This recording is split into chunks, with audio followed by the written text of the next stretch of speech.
Monsoon सत्र जैसा कि हम सब जानते हैं बहुत ही महत्वपूर्ण होता है। सदन तो सत्र कोई भी हो सभी महत्वपूर्ण होते हैं, लेकिन इस बार 20 जुलाई से लेकर 11 अगस्त तक ये सत्र चलने वाला था और इस महत्वपूर्ण मानसून सत्र में बहुत विधायी कार्य महत्वपूर्ण होने थे, बहुत महत्वपूर्ण बिल भी इसमें आने थे। लेकिन सत्र के प्रारंभ से ही जिस तरह से विपक्ष का रवैया रहा, विपक्ष ने पहले से ही मन बना लिया था कि सत्र को चलने नहीं देना है। लगातार तरह तरह के व्यवधान, कई बार मणिपुर पर चर्चा को लेकर के व्यवधान डालने का प्रयास करते थे और मणिपुर पर चर्चा को लेकर इस देश के गृह मंत्री आदरणीय अमित भाई शाह ने दोनों सदनों में स्पष्ट रूप से कहा कि मणिपुर पर हम चर्चा करने को तैयार हैं। जितनी लंबी चर्चा करना चाहें उतनी लंबी चर्चा करिए, जवाब मैं दूंगा। लेकिन विपक्ष चर्चा करने से भागता रहा, चर्चा शुरू नहीं होने दी, बार बार कार्यवाही में व्यवधान और इतने व्यवधान डाले गए जिसमें कई मान्य सदस्यों को पीठ ने निलंबित करने का काम भी किया। लेकिन इसके बाद में भी हमारे दोनों सदनों में आदरणीय लोकसभा अध्यक्ष जी ने, राज्यसभा में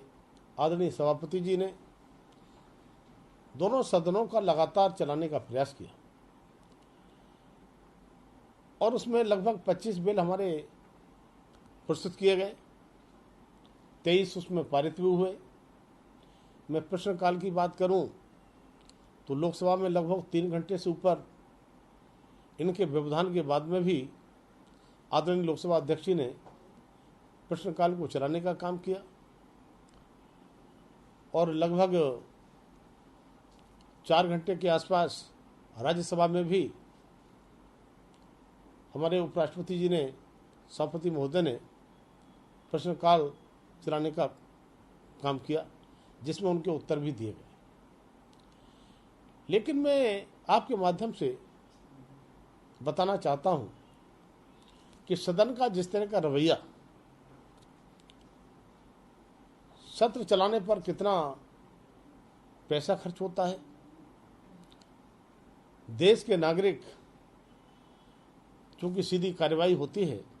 लाइव हमारे सदन चलते हैं और पहले से वो समय निकालकर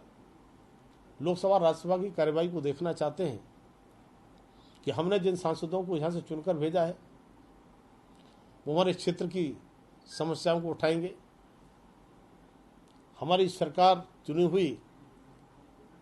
जो आदरणीय प्रधानमंत्री मोदी जी की सरकार है, वो कौन कौन से बिल और कौन कौन से ऐसे जनता के हित के काम हैं वो लेकर के आएंगे। जनता बेसब्री से इंतजार करती रही, देखने का प्रयास भी किया, लेकिन जनता ने इनके उन कृत्यों को देखा है जो सदन में व्यवधान डालने का लगातार प्रयास किया। मैं देश की जनता का आभार व्यक्त करना चाहता हूं। उसने आदरणीय प्रधानमंत्री मोदी जी को बार बार सरकार चुनकर विश्वास मोदी पर जताकर भेजा, सरकार बनाने का काम किया और बड़ी उम्मीदों से उसी विश्वास के साथ जनता माननीय प्रधानमंत्री मोदी जी ने जो योजनाएं लागू की हैं उनको सुनना चाहती, देखना चाहती थी। लेकिन हम सब ने देखा कि व्यवधानों के बीच में भी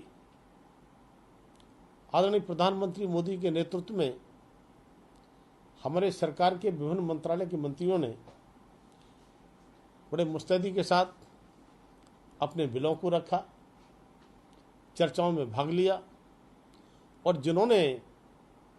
चर्चाओं में भाग लिया उन माननीय सांसदों के लिए मैं हृदय से धन्यवाद देना चाहता हूं कि उन्होंने अपने क्षेत्र की समस्याएं हों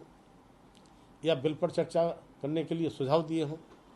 उन्होंने सकारात्मक भाव से सुझाव भी दिए। जहां तक मैं अविश्वास प्रस्ताव के संबंध में मैं कहूंगा कि 2018 में भी यह अविश्वास प्रस्ताव विपक्ष लेकर आया था और आदरणीय प्रधानमंत्री मोदी जी ने 2018 में ही यह भविष्यवाणी कर दी थी विपक्ष के रवैया को देखकर कि 2023 में भी फिर विपक्ष यह अविश्वास प्रस्ताव लेकर आएगा। और अविश्वास प्रस्ताव पर बोलते हुए माननीय प्रधानमंत्री ने कहा था कि फ्लोर टेस्ट सरकार का नहीं, ये विपक्ष का फ्लोर टेस्ट है। और आपने इस बार भी देखा, माननीय प्रधानमंत्री मोदी जी ने अविश्वास प्रस्ताव के जवाब में 2 घंटे से भी ज्यादा जवाब देने का काम किया, देश के नागरिकों के सामने अपनी बात रखने का काम किया। और सबसे बड़ा आश्चर्य तब हुआ कि अविश्वास प्रस्ताव लाने वाले लोग ही, जिनके लिए बोलने का पूरा मौका मिला था, चर्चा करने का पूरा मौका मिला था, इसके बावजूद भी माननीय प्रधानमंत्री मोदी जी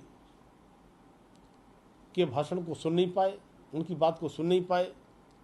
और अंत में बाइकाट करके सदन से बाहर चले गए। तब आपके माध्यम से मैं कहना चाहता हूं, विपक्ष का जो एक गठबंधन बना है, जिन्होंने हमारे देश के नाम पर देश की जनता को गुमराह करने के लिए इंडिया में भी उसके टुकड़े करने का काम किया है, डॉट डॉट डॉट लगाकर, तो देश के नाम से भ्रमित करने से मुझे लगता है देश की जनता का दिल नहीं जीता जा सकता।